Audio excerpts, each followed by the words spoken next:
Hello, Nicole.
Hello, who've we got online with us now?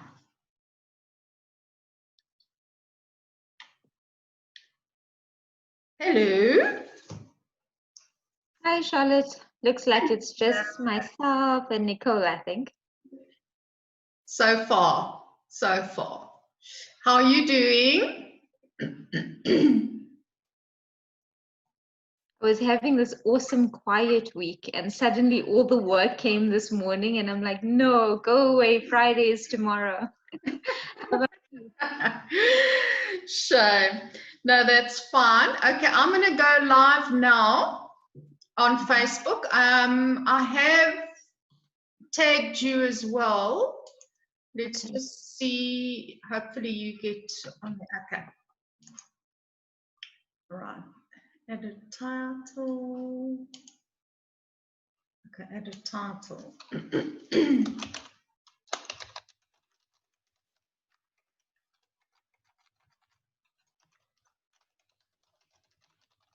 I'm learning as I go along. I think you're more hip than some of us, so. I don't know so much. It's fun though. I'm learning as I go along. Okay, let's see now. Title. Okay, I'll put the title. Okay, there we go. We're on going on to Facebook Live now as well. So as soon as we go live, then I'll introduce, and then we take it from there.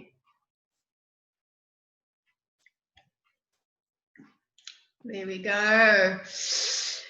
Good afternoon, everyone. This is Charlotte du Plessis from Women of Stature. It is now 12 o'clock and it is Thursday, and it is the 20th of August. Thursday, the 20th of August. I cannot believe how this month has flown.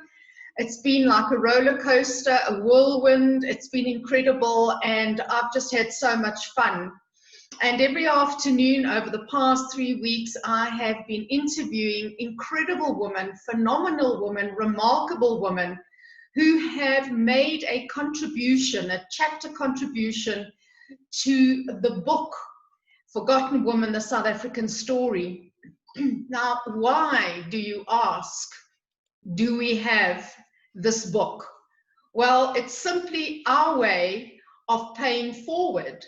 We know that many women have been caught off guard as a result of the global pandemic, COVID-19, and the subsequent lockdown. In South Africa, we have felt it. We can see it. We are experiencing the distress that some of our fellow sisters are feeling. So the whole concept around the book was initiated as a result of the lockdown, as a result of COVID-19, and as a means to raise funds into the foundation. And by doing so, we are hopeful that we will be able to help some women at least regain their momentum in business, and to be able to help them to find some form of relief and resources that they can claim back that they have so passionately built over the years. Their livelihood, their children, their families are at stake as a result of this incredibly difficult time that we are in and have gone through. We are seeing the light. We are now in level 2. There is relief already.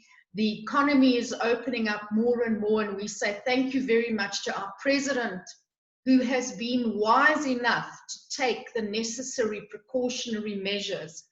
And we need to respect him for those measures that he took. And today I have someone who is extremely important in the world of healthcare.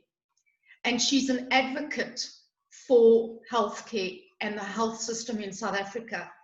So without any further ado, I'd like to introduce you to my very special guest today.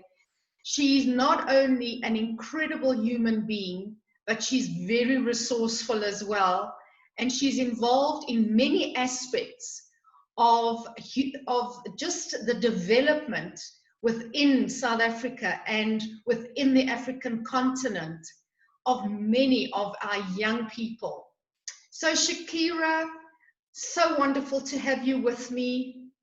And please tell us exactly where are you in the world today?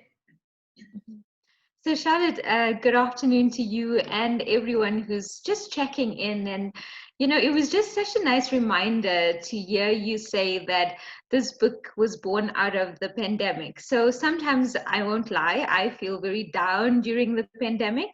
And it's nice to just see these rays of light. So I start off by saying congratulations to you and Women of Stature and every single woman who came forward to share their stories.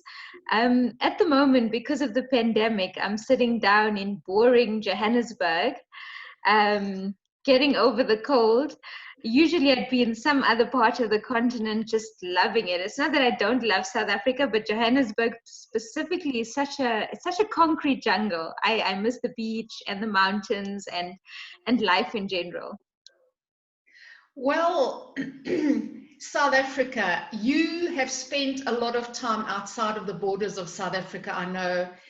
You spent some time in America, and I know that you spend a lot of time in Africa. What is it that has triggered you to want to participate in a book like this? And I know that you're telling a snippet of your story in the book, in the chapter. But if you can give us a bit of background, where did you grow up? What was it that actually encouraged you to be so involved in the healthcare system in South Africa?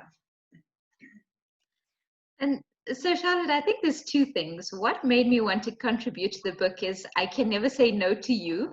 And if I get an email, no matter how busy I am, even if I'm so slow with responding, sorry, I just know that I have to, because, you know, I really align myself with what you've been trying to do over these past few years and the legacy that you're building, and that's building others. And I think when I wanted to write something, I said, you know, my story's been told in different ways, not to the full extent, but I wanted other women to be able to do so too. And I think I reached out to you about that. And how do we push other women's voices besides our own? And I think that's so critical. It's never about yourself. and you only. It's what impact do you have for those around you. And so I thought it's a beautiful way to contribute to this book and what it's meant. Besides that, where did I grow up? And, you know, I keep reflecting a lot of my childhood.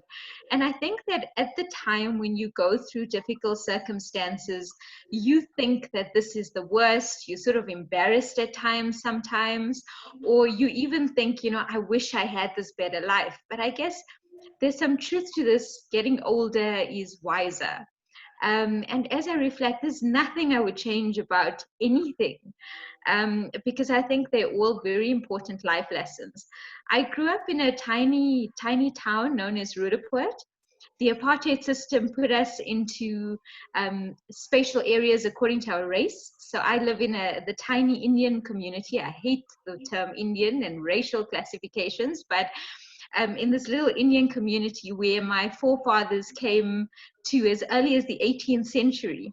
And our family and those around in the neighborhood still exist there. What really sparked my interest, and you know, I speak a little bit about it, but I think that in general, if you grow up in a community where you're not as wealthy as others, you start to see discrimination, you start to see injustice, you start to be treated differently. And I think that was very subconsciously happening at the time of why my family or I was treated and not in certain circles. So that sparked my interest in human rights, in equality, in equity.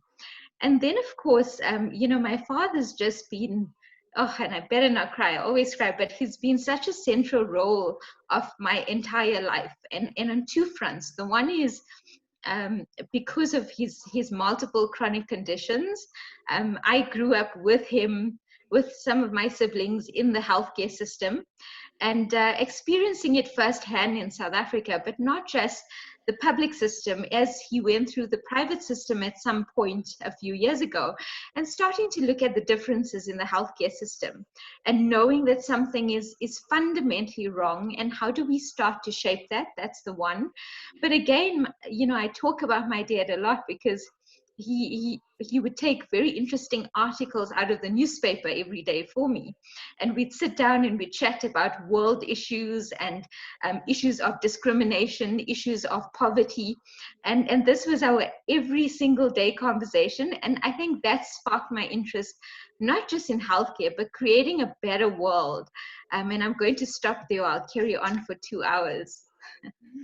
Well, it's amazing the role our parents play in, as you say, you know, they help us to realize that there's more to life than just what meets the eye. And I think in your case, that certainly was.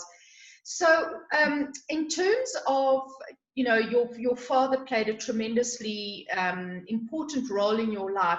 But is there anybody else that you would consider as a role model and someone that you had looked up to and admired, and almost to the point following in their footsteps, or at least aspiring to?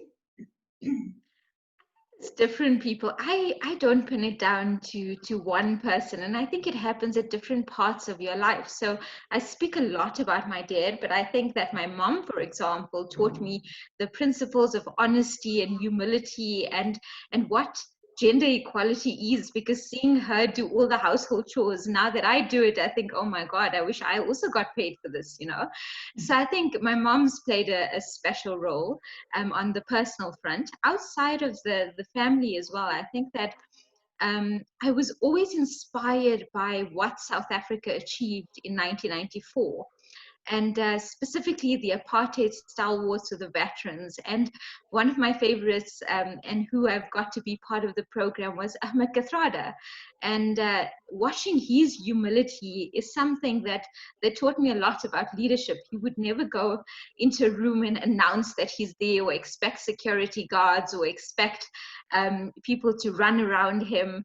At one point, we even called him a leader without a title or designation. That humility, that lack of corruption, but the servant leadership is something that had a deeply profound impact on my life. The value of non-racism, I think. Growing up, I loved watching Oprah.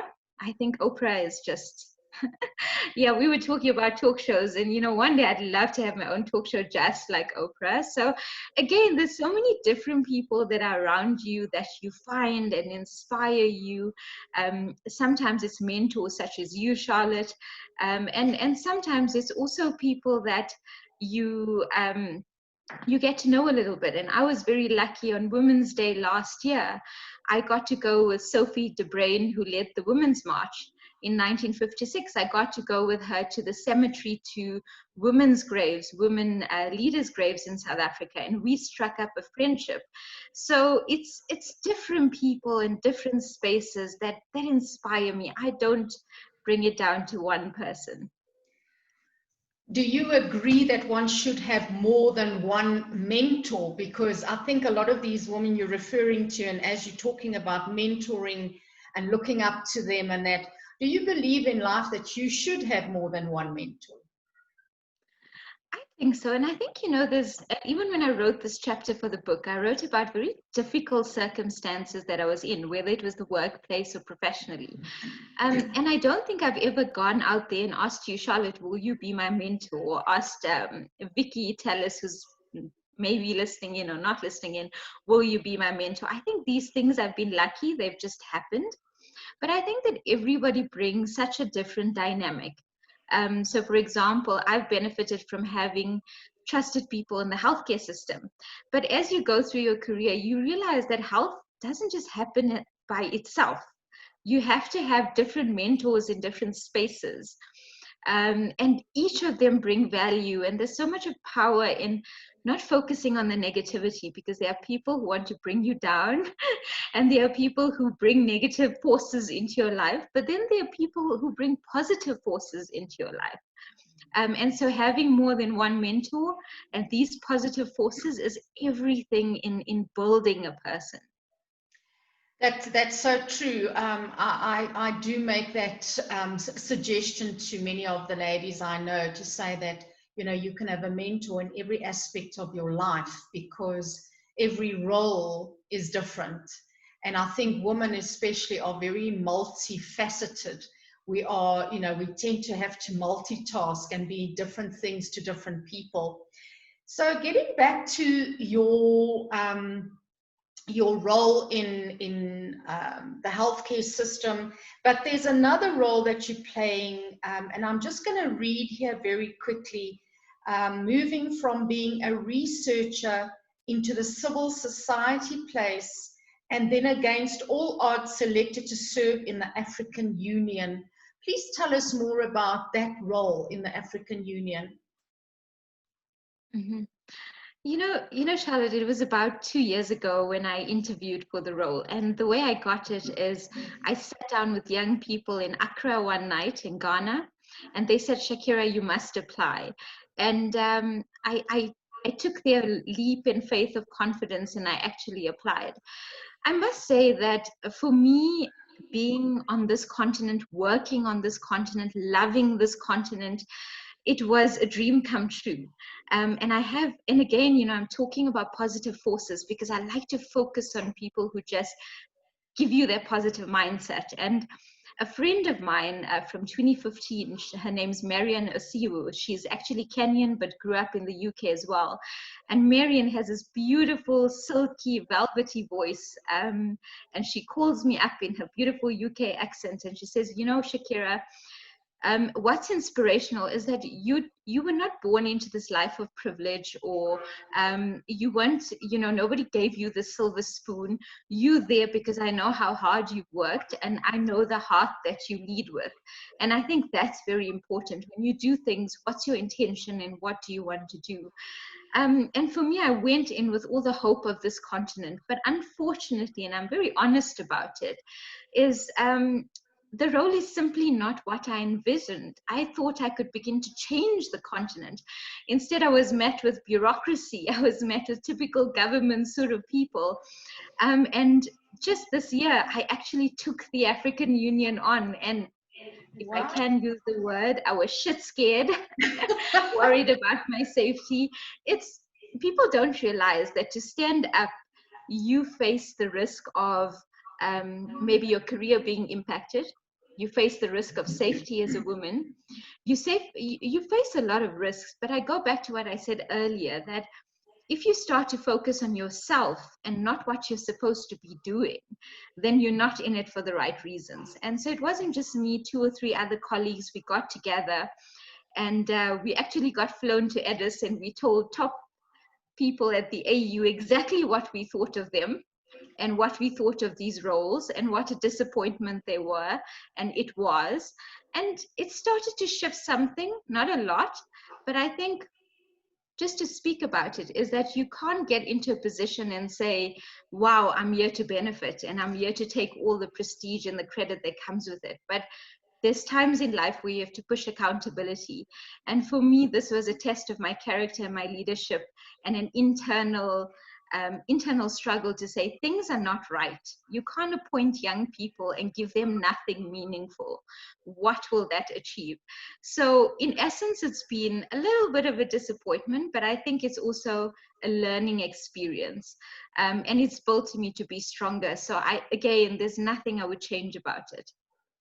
So what I'm hearing you saying here is that is it a bit like window dressing, to say that there's these young people, but yet you're not given any real movement? You can't really do anything. Is that what it's about? Or is it just that the bureaucracy, as you say, is just so it puts constraints and limits you to what you can do? Mm-hmm. Look, I think it's both, but for me, in some, it's been window dressing. It's the first time in history you've appointed 10 young, brilliant people from different parts of the world, different disciplines, and you've only appointed us. We've had nothing meaningful, and that's not what this continent needs. But unfortunately, what you find that when you stand up as well, people will go against you. I was actually going through cyberbullying early this year. And it's difficult, but Africa will never change unless we stand up. We can't just take things the way they are, I suppose. No, you're quite right, and I think especially knowing you as I do, Shakira, you didn't go there just to be what they say, a wallflower. There's that terminology, a wallflower. You weren't there as a wallflower. You were there as a doer and a mover and a shaker. And I want to say congratulations that you took them on, that you were bold enough to do that. And the fact that there are people that are bullying you just shows that they have insecurities. Because it's something, about bullying, it's never the person that's being bullied that has the problem. It's the bullier that has the problem. It's actually quite shameful when you think of it. Now, Shakira, you're a family woman. I mean, you are a wife. You clearly have a wonderful family support system, and they say behind every successful woman is a supportive husband. How has this entire experience with you being in the forefront of all of this, how has he managed as your husband? Because I know that I've seen him once or twice with you at dinner time, but what an incredible man he must be to support you. Charlotte, I think that it is true. Many women are curtailed in their career because of the person they marry or because of the circumstances they're in. And it's a reality. And I think I could have easily been one of those women, because it's about 97% of the population. But I think that is also the mindset you go into when you get into a relationship, is lay all the cards on the table. And so, for example, when my husband asked me to marry him, I said to him, he was literally down on one knee asking me, and I said, I'm going to be the president of South Africa, right? And he's like, okay, yes. And shame, he was so nervous. And I said, I believe in gender equality, so I'm going to have some warped ideas for our children. He says, yes. Okay, when are you saying yes to marrying me? So I said, no, I'm just making sure that before I say yes, all of the yeses come as well. So I think it's very important in a relationship to be upfront with what you want, when the preference for children come, all of that. You've got to speak about it, and it's not always easy. I mean, there's months I travel for months and months on end, but I think that also in a relationship you've got to understand that if the roles were reversed and the tables were reversed, us as women would be expected to do the same thing. And no one would question that. But if a man's expected to do it, people will be questioning, how is he eating? What is he doing? But if he was traveling, would anyone ask me, Shakira, what are you eating? How are you managing? No. So I think I went into into a relationship putting my cards on the table, but also being met halfway by an exceptional human being. And it takes two to tango. And I couldn't have done anything without the support of either my husband, but also those around me. You know, I think everybody has a role to play. Shakira, you know, I think it's wonderful what you're saying, is that you went into the relationship and you put the cards on the table so he knew exactly what he was getting into. And I think that honesty is something we need to take away from that. And that's almost like teaching young women not to be fooled in thinking that life is a bed of roses. But unless you're honest to that future partner, life partner, it can cause a ripple. And in fact, it can cause a tsunami in a relationship.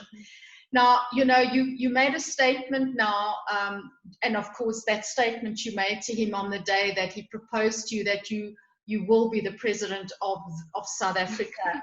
And I don't doubt that for a minute, because I remember the evening when you were awarded at the Women of Stature Awards, and you were awarded with the Women in Healthcare Award by winning the category. You stood up on stage and you said, I am going to be the Minister of Health. Now I see you've actually given yourself a promotion now. You're actually now going to be the president. So tell us exactly what you envisage and when you envisage this to be happening. And, you know, when can we start lobbying for you? You see, Charlotte, I'm facing a problem in South Africa about which party to join. So until then, I'm a bit retired from politics. But I think, you know, that was the aim. I was about 10 years old when I sat in grade 4 or 5, and I said, my birthday wish when I got a cake delivered to school was that I want to be the president. And the teacher laughed, and she phoned my mom and said, you know, I've never in all my years of teaching heard someone say such a thing. But the plan was to be the Minister of Health and then the president, of course, and that was my pathway. But I must be honest, I think as we go through our lives and we reflect, I reflect a lot on things. And you know, you sort of want to be in those positions because you want to lead and you want to provide direction, and I would love to do that at some point. But I'm also looking back or looking forward into, do I want to be in the political space, especially my lessons from the AU?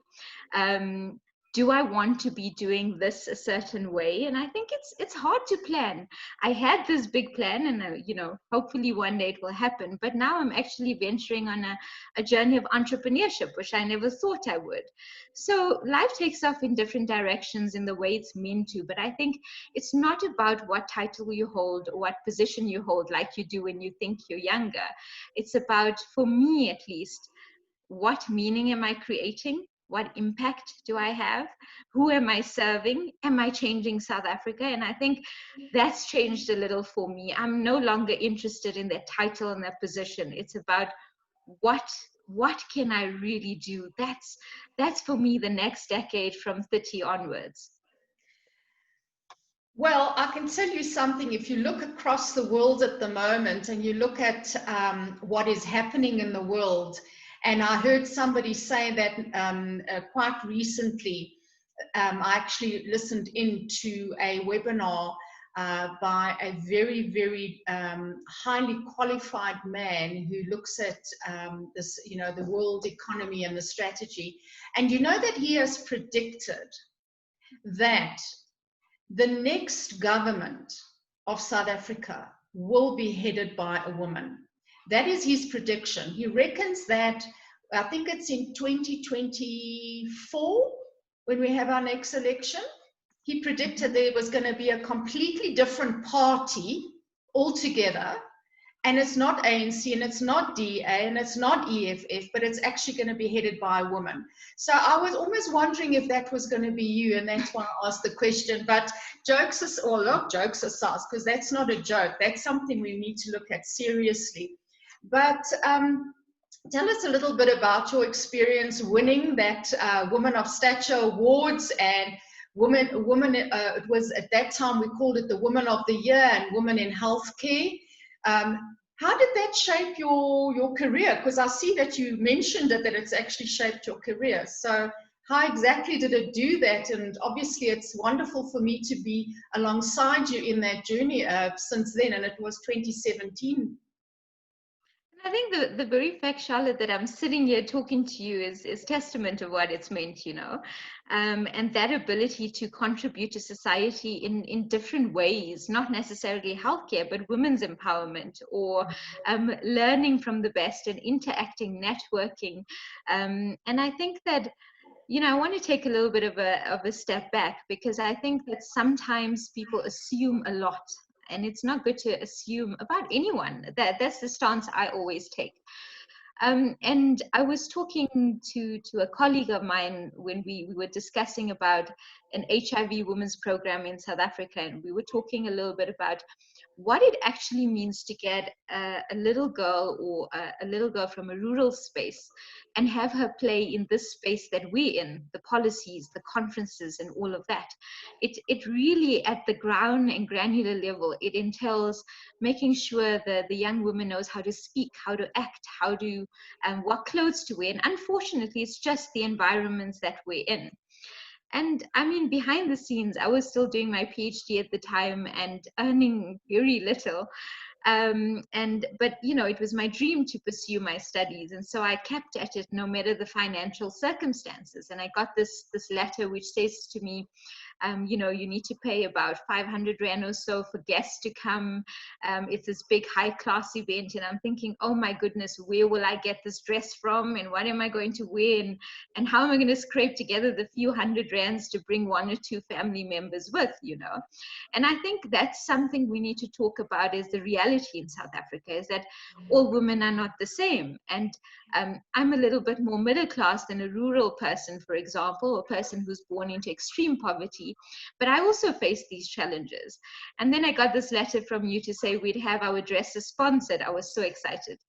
And I talk about this in the chapter as well, because I think it's nice to know what really went on that night and in the build up to being Women of the Year, you know, because you'd expect Women of the Year to be someone out there and grand and great, but it was just little old me, the usual person, ordinary woman. And yeah, I must say, I love dressing up. I'm not going to lie about that. And Charlotte, the sponsored dress was gorgeous. It was this beautiful gold number that, you know, I don't know if it's like a wedding dress, but there's these dresses that you wear and they just fit you and you're like, oh my God. Even if I wake up terrible the next day, I'll still look like $1 million, you know, because of that dress. Nonetheless, so it was really exciting just having the opportunity to dress up and come and engage. But I must be honest, that was the first time in my life I really underestimated myself. And I think we underestimate ourselves all the time. And it's a little bit sad that we do. I'm learning not to anymore, but it's still something that happens. You know, I guess we don't like to be disappointed in life. And that night, Charlotte, I definitely didn't expect it. I was planning to leave after the main course. And my mom and sister and my niece at the time said, you cannot leave. What if they announce you as a winner? And it just shows that the people around you believe in you, but you still don't. And I said, I'm so tired and I just want to go. And there you were on stage, Charlotte, calling me up and announcing me. So I think that, you know, one of the first lessons I wrote in the book, or the second one, was don't underestimate yourself. You never know what's going to happen, one. But I think to get to your question and answer it in terms of what it's meant is, I was at a place in my career. I love research, but I was at a place in my career where I suffered from institutional racism and ageism and people trying to bring me down. I almost never complete that PhD because of those factors. But I hung in there. I really, really hung in there. The factors that were supposed to demotivate it or demotivate me really motivated me to say, how do I finish this PhD? I just want to get out of here. So I was at this point within a PhD of, I guess, a mental breakdown, and really trodden on, really told that you're not good enough. And there you go, and you win Woman of the Year in South Africa in health, and you're like, oh my God, like, is this normal? And I remember crying. I cried a lot that night when I met Vanessa Carter, who nominated me, and she was wondering, why are you crying? And I guess she didn't understand what was going on behind the scenes. And so Charlotte, as a young woman, I was 27 or so at the time, it meant that it immediately bolstered my confidence. It gave me the hope that I needed on a personal level. And then it led to, and I always tell you this, I don't think that Women of Stature thinks through how prestigious this award is, you know. It's incredible because the media interest was insane. I woke up the next day to millions of messages on my phone and social media platforms, and it was overwhelming. And I thought to myself, I literally went back to sleep. I woke up the next day and then I started replying to everyone because I'm just this person who likes to speak and interact with people I know. It's personal to me, you know. Every single connection is personal. And I did that, and that led to significant media exposure. I think it helped to propel the work in my PhD into the health department, into COSATU, for example, who picked up some of my work on the NHI. And so I think that it led to that significant exposure, but also that powerful thinking that we need to take us through our career. And something that stands out, and I mentioned it in the book as I end off answering you on this, is Ashraf Garda. I mean, he's just the most humble celebrity that I know. And I was sitting at his show the first time I met him on SAFM, and he says to me, do you know, Shakira, this doesn't mean you're the leader of tomorrow. It means that you're the leader of today. You know that, right? Wow. And another thing he said to me was, how are you going to use your power and your influence? And I'm thinking, I have power and influence, seriously, me. And Ashraf said, how will you use your power and influence to change things? And for me, that was, I describe this, Charlotte, as I end off, because it's such a beautiful moment in my life. It was a turning point. It was a turning point into finding meaning. It was a turning point into becoming a more confident young woman. And it was a turning point into reflecting on my journey, because I've never told people that the reason I'm in healthcare is because of my father and what he went through. And so that night, not having a planned speech was the first moment of reflection. So a very long answer, but I hope, I just wanted to capture that entire journey, really. Well, I can certainly say that you're telling me things that I wasn't fully aware of, and I don't think one can really understand the full impact unless you hear it again and again and again, which now I'm so glad I'm hearing it again, because you've mentioned it to me a few times, but I think today now it really has made an impact on me, because the one thing and Shakira, I'm glad you brought up the fact that it was unexpected, and you were up against other women that you considered to be far greater than yourself in that moment. But I think the message that I want to send out loud and clear now to anybody that's watching is that is the essence of the Woman of Stature Awards. It's not about somebody that has already reached the pinnacle of their career and success and have already won a multitude of awards. We are looking specifically for women, and I think we've been quite successful with that, because I'm looking at our current winner, Bianca Buerta, who won this year. She responded like you've responded, to say, this has changed my entire life, so much so, and Shakira, I'm going to take you to her in Pretoria one day with me, that she was able to open her practice, that she got so much exposure from winning that she was able to open her practice. So I think it really is much more than what I think I even realized. So I'm glad that you have reminded me of that. Shakira, you know, I've been in awe of you from the very first day that I met you. And you mentioned something now which also is so important, and that's humility. And humility in any person, I think, is the greatest gift that they could have as a personality trait, is humility.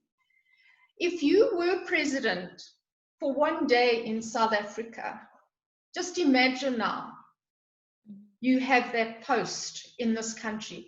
What is the one, or let's call it a few things, that you would love to see change, and what you would make sure change in our country?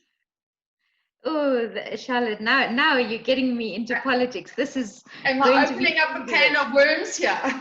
But I love it. I love it. I think, you know, there's so many different things I would do. The one is, I definitely, corruption is the top of the agenda. It drives me insane on this continent. It drives me insane in South Africa. So I would try and get everybody prosecuted. I don't know about all the legalities around that, and I hope I won't be a dictator president, but we've got to kick out the corrupt people. What on earth are they doing in our system? We've got to have them punished. It's a crime. It's a massive crime. Money that is meant for healthcare and education and everything else in our country is now being taken away. So for me, it pains me as a South African to see that a country that was so rich, a country that has so much of potential, now has debilitating infrastructure. So that would be the one, corruption. Two, as I spoke about the infrastructure, you know, as I go to some countries, different countries across the world, you start to see how countries are building themselves up. And for us, I feel like we've broken it down. And we have world-class infrastructure. We're on the level of Canada, even better than the US at points, you know. And to see all of this wither away, whether it's school structures, whether it's the roads that we drive on, it's the second thing I want to fix. The third thing, in terms of the health system specifically, or not even the health system, and I think it's linked a little bit to corruption, is the efficient use of money. We need to think about, what do we need to do, actually deliver on those services, give people quality services. And for me, for example, in the healthcare system, I did my PhD on financial management. The fact that you don't know what you're procuring from who, how much it costs, the money is getting lost in the system.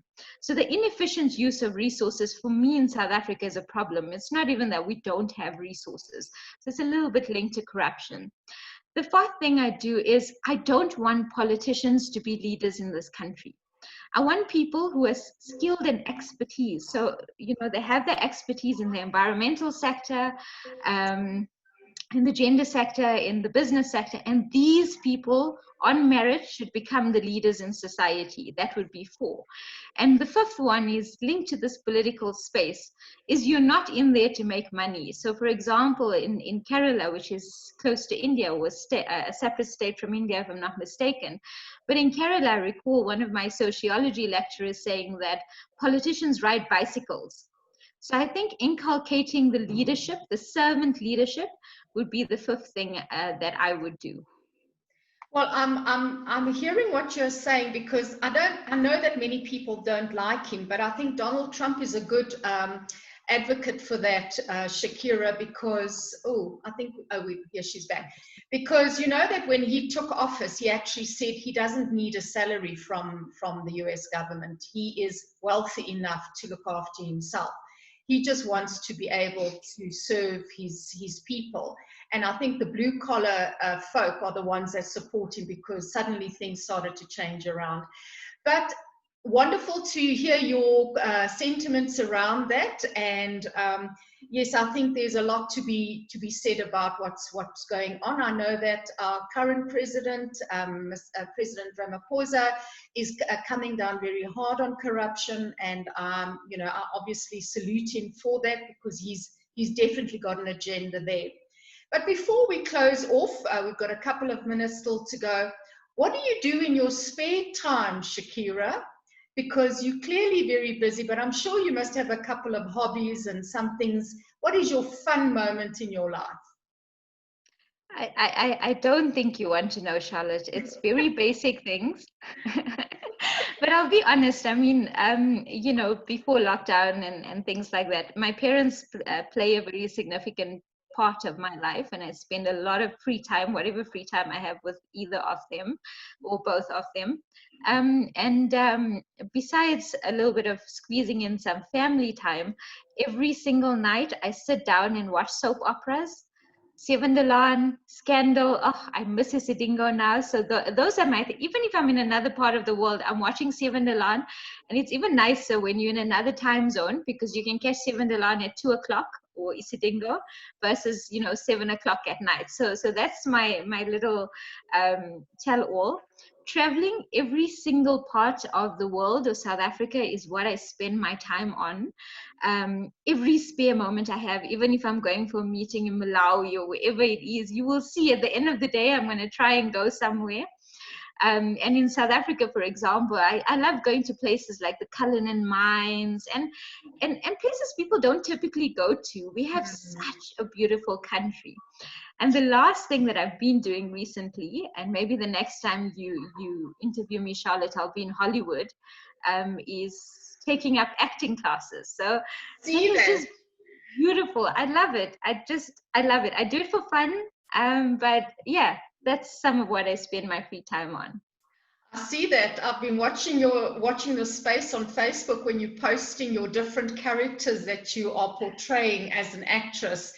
Oh, Shakira, this has been such fun. It really has. I've absolutely loved having you as my guest on my program for today. I see that we've got a couple of people that have left some messages on chat box. So I thought before we totally sign off, let's take a quick look at them. Can you see them on your side, Shakira? I can, and I believe these are some of my future voters. There we go, yes. No, but you know, I appreciate it, because I think in a world where it's easy to either spread hate and negativity, there are people who spread that positivity, and I'm banging on this because we're living through a pandemic. And Charlotte, you know, again, I think some things you can't measure in a report or an impact indicator or anything like that, but I think that we underestimate how much of power these women's networks, these peer support mechanisms have for us. And it's just been incredible to always be part of women of stature, and being able to call you up at any time. I think you didn't even know before this that I thought of you as a mentor. Oh, well, I didn't actually, but now that you say it, it's such a pleasure.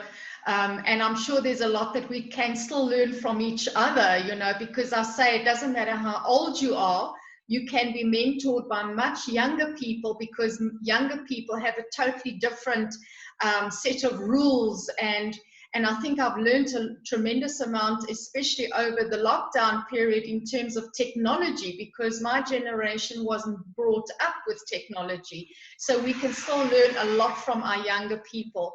So Shakira, on that note, and to everybody that has been online with us, I just want to say thank you so much for joining in. Thank you so much for sharing this time with Shakira and myself, getting to learn a little bit more about this very interesting woman. And Shakira, from me to you and to everybody out there, thank you for your time. Thank you for your contribution to the chapter. To the book with your chapter. And if anybody that's online would love to have a copy of the book, it is available on Amazon Kindle as a ebook. It's going at a very special price at the moment. We've actually brought the price down for this full week, this particular week as well.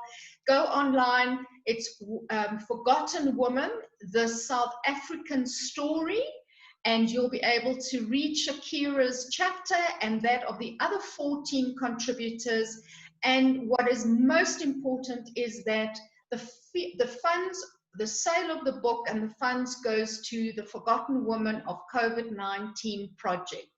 So Shakira, a last word from you before we close off? You know, Charlotte, I just want to share some of the lessons that I put in the chapter, because I think they're so important. And let me read them because I forgot them. But I think the one was that you are beautiful, and your more authentic self is even more beautiful than you ever thought. And that's the lesson I've learned over at least the last 5 years. The second one, like I spoke about, was stop underestimating yourself. Really, the world is our oyster, no matter how difficult it is. And then the third one is it's not always possible and easy, or it's not always easy, but it's always possible to pick yourself up from any situation you're in and be even stronger. That's where our greatest strength comes from. So a happy Women's Month to everyone listening in. And I hope that we all find our power and just change the world in our own ways. Well, I've already got somebody here, that's Namila Reddy, saying Shakira for president. So who knows, Shakira, you may very well be falling right into that now because you've already got a fan base. So thank you so much, Shakira, for spending this time with me. Lots of love to you and everything else that you're doing. And we look forward to having you online again at some point, and obviously sharing some of your golden nuggets again. So all the best to everybody that's here. Lots of love from us, and see you soon. Bye.